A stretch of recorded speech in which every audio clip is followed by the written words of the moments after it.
Howdy folks, how y'all doing? It is, what the hell day is this, Saturday?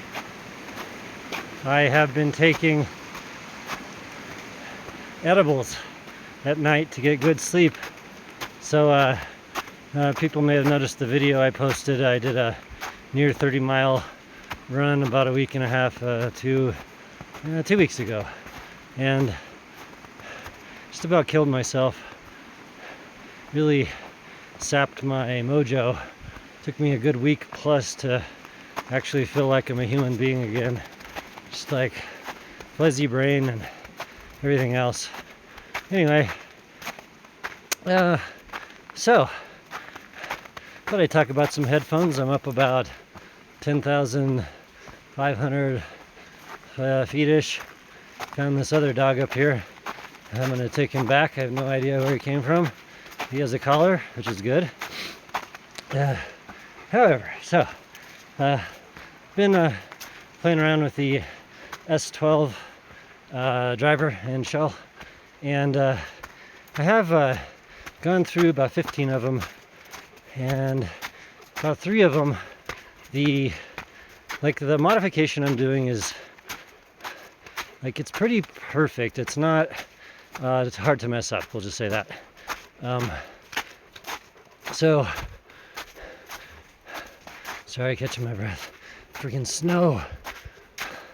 So anyway, 3 of these sets have kind of poor matching on the drivers themselves, regardless of anything I've done to them. And so I got to thinking, like, well, and by the way, the matching is somewhat in the like mids, so between like 800 or like 400 and 1K.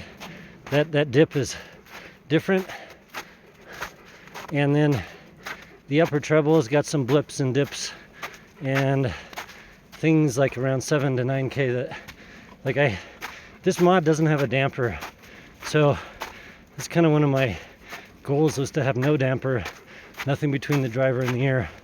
Anyway, I have 3 sets that I can't match right, so I figured, how could I possibly fix this? And the answer I came up with was squashing the entire frequency graph. So instead of, say, like Prometheus, which has about 8 dB of pin gain, I squashed this one down to 5, and result of that actually gets into the treble a bit, squashes that down a bit. So let's pretend there's a deviation of 4 dB in the treble. Now, by doing the squashing, that goes down to like 1 dB, and that's good enough to where you can't hear it, and I'm happy enough with that. So basically, I've got 3 sets I have to like fix, quote unquote, to bring them up to at least good matching left to right. So I've been doing flat tuning on them, and come to realize that, like, if I squash the pin down 5 dB to 5 dB, and then base shelf, say like maybe 4 to 3.5, that's from like the 1K, like, quote unquote 0 point. But I realized that the staging goes boom. Like, it's easier to hear the wide, the visceral, overt wideness in tracks. And so got to thinking, well, might as well come up with a new tuning. So I did that, and I've been listening to it. I got it in my pocket. Oh, I gotta stop for a second. Jesus. And it's freaking wonderful, man. It's just fantastic. I would say, and this is another thing that's been on my mind, I'm like really tired of headphones that have low mid bass. Like, that really does give you a good, like, a separation of notes, and good separates the mids from the bass, makes it like more clear, perhaps. But what it does, though, is it fucking neuters metal and general rock and roll. that stuff is not sub-focused. It's all mid-bass. And my God, like I got to realizing that I've been avoiding a lot of my metal stuff because a lot of my sets don't do it well. Okay, not a lot. But a lot of sets don't do it well. The ones I kept actually do it pretty well. But so, long story short, my tuning's got mid-bass.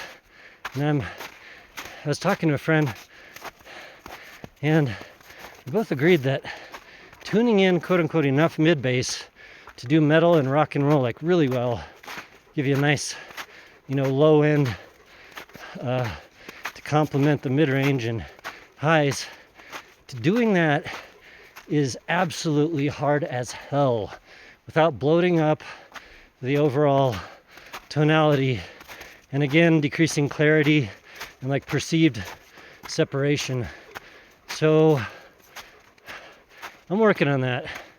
I'd say Hawaii Bad Boys on the right track, like that quote unquote slow glide up, or to the 20 hertz range, going down in frequency. But I am a little bit of the opinion that I want that centered, like the highest peak in the mid, in the bass region, so we say, I want that to be maybe like 80. That sounds pretty high, but the more I hear this, that style tuning with metal, rock and roll, more extreme recordings, like older potato stuff that is just maybe like, band recordings, demos, really, really rough stuff, really no sub bass at all. Yeah, this kind of tuning kills it, makes that stuff sound amazing. So working on it, man. And throw out some names. A name, Dark Magician, baby. I think everybody that's heard it agrees it has the right combination of what I was just talking about. But what it doesn't have is like a really awesome sub-bass resonance factor. I think that's what everyone wishes it had, but are willing to put up with everything else being so damn good. Anyway, deep thoughts at wherever the hell I am, and talk to you on the next one.